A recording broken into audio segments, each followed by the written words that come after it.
Assalamualaikum warahmatullahi wabarakatuh.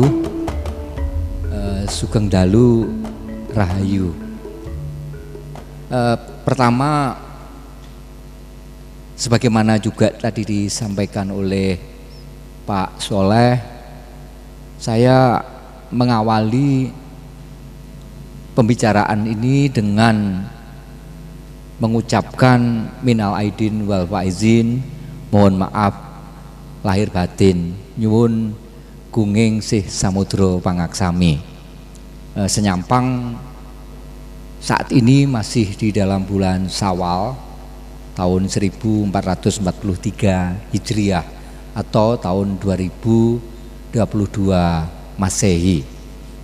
Bapak Ibu dan saudara-saudara sekalian,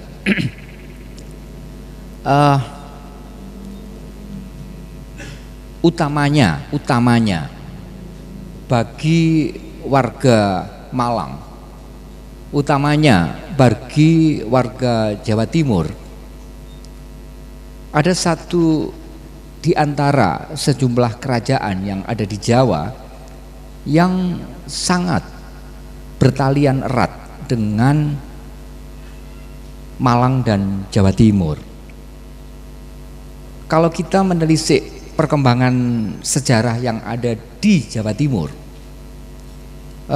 sebenarnya telah sejak paling tidak akhir abad ke-7 atau awal ke-8 di Jawa Timur telah hadir satu kerajaan yang otonom. Saya katakan otonom karena kerajaan yang akan saya sebut itu tidak berada di bawah kerajaan yang lain. Kerajaan yang paling tidak sudah hadir pada awal abad ke-8 itu adalah kerajaan Kanjuruhan.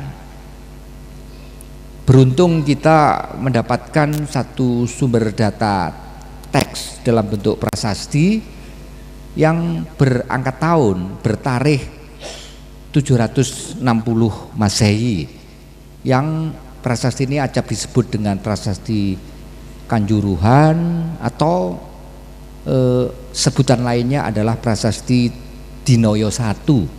Dikatakan Dinoyo I ada Romawi I karena di daerah Dinoyo paling tidak ketemu 3 buah prasasti, sehingga ada Dinoyo I, Dinoyo II, dan Dinoyo III. Prasasti Kanjuruhan itu yang tertua di antara 3 prasasti yang ditemukan di sekitar daerah Dinoyo, sehingga konon berdasarkan tempat penemuannya dinamai prasasti Dinoyo I.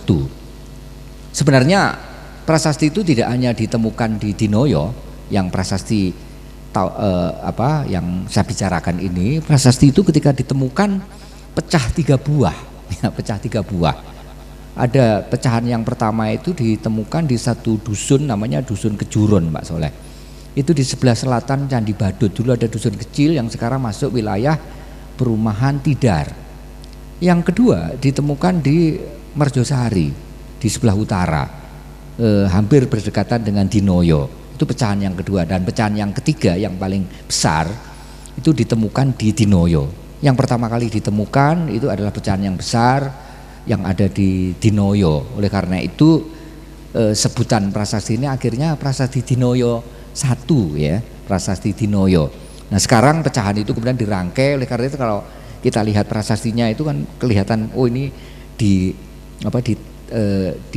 direkonstruksi, ya, di pecahan-pecahan kemudian ditempel menjadi satu. Nah, prasasti inilah prasasti Kanjuruhan yang berangkat tahun 760 Masehi. Ini memberikan petunjuk kepada kita bahwa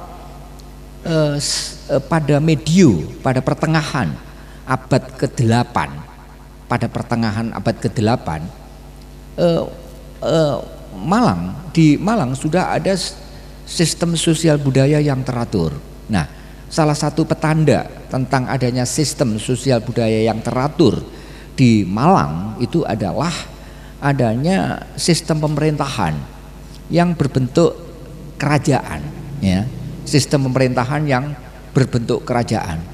Prasasti Kanjuruhan dengan tegas menyebut adanya satu kerajaan. Jadi Kanjuruhan disebut sebagai kerajaan. Artinya ini adalah satu pemerintahan yang berbentuk karatyan. Karatyan itu berasal dari kata ratya. Ratya itu adalah istilah Sanskrit dari apa yang dalam bahasa Indonesia disebut dengan kerajaan. Nah, prasastinya memang tahun 760 yang dikeluarkan oleh Raja Gajayana. Tapi Gajayana bukan raja yang pertama. Ada raja pendahulunya, Dewa Simha, ya. Oleh karena itu, jika Gajayana katakanlah memerintah pada pertengahan abad ke-8, mungkin awal pemerintahannya kurang lebih tahun 750-an, maka ada kemungkinan Dewa Simha, ayahnya, itu sudah memerintah pada tahun 1720-730. Ini memberikan petunjuk kepada kita bahwa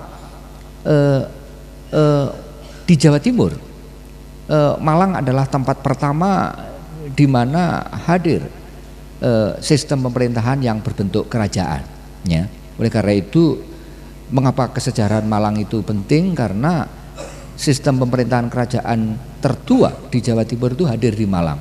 Begitu juga prasasti tertua yang ada di Jawa Timur hadir di Malang juga, yaitu prasasti Kanjuruhan, ya. Prasasti ini penting karena termasuk prasasti awal yang menggunakan bukan aksara Palawa tapi menggunakan aksara Jawa kuna. Kedatipun bahasanya masih Sanskerta, tapi aksaranya sudah tidak lagi Palawa, sudah menggunakan aksara Jawa kuna. Ini menarik. Nah, apakah Malang hanya menjadi ibu kota kerajaan? Ya, jadi kalau dalam istilah Jawa kuna, ibu kota kerajaan itu disebut dengan Kadatwan. Kadatwan. Kata Kadatwan ini merupakan kata jadian yang kata dasarnya adalah datu. Datu. Kata datu itu bersinonim arti dengan ratu, ya, bersinonim arti juga dengan raja. Jadi kata datu mendapatkan awalan K dan akhiran an menjadi Kadatuan, dan kemudian mengalami persamdian jadi Kadatwan. Ya, jadi Kadatwan itu menunjuk ibu kota pemerintahan kerajaan. Pertanyaannya, apakah Malang hanya menjadi ibu kota kerajaan Kanjuruhan saja? Tidak. Ya. Pada abad ke-8 seperti yang saya sampaikan tadi, kita mendapati adanya kerajaan Kanjuruhan yang berkadatwan di sub area barat kota Malang. Ada kemungkinan pusat pemerintahan kerajaan Kanjuruhan itu tidak terlalu jauh dari Candi Badut.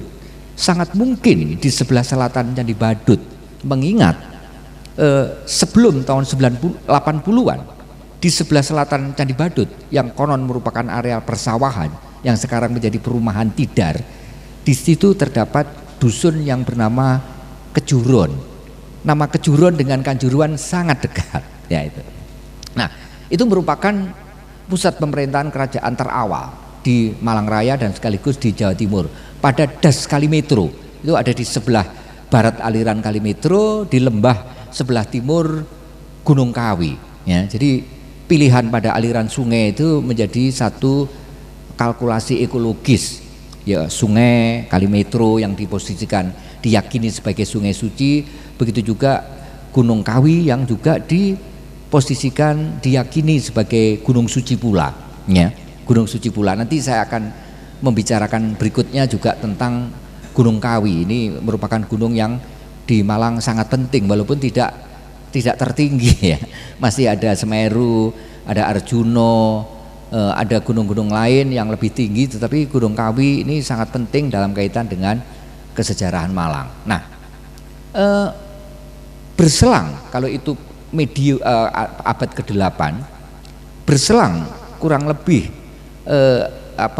satu abad lebih sedikit, kembali Malang menjadi Kadatwan, menjadi pusat pemerintahan kerajaan, yaitu pusat pemerintahan kerajaan Mataram ketika masa pemerintahan Pusendok. Tahun, kalau berdasarkan temuan-temuan prasasti awal dari Pusendok, itu prasasti tertua dari Pusendok itu berangkat tahun 929 Masehi. Dan yang menarik perhatian kita, di daerah Malang paling tidak ada 3 prasasti sendok yang bertarikh 929. Ini prasasti tertua sendok yang paling banyak itu ditemukan di Malang.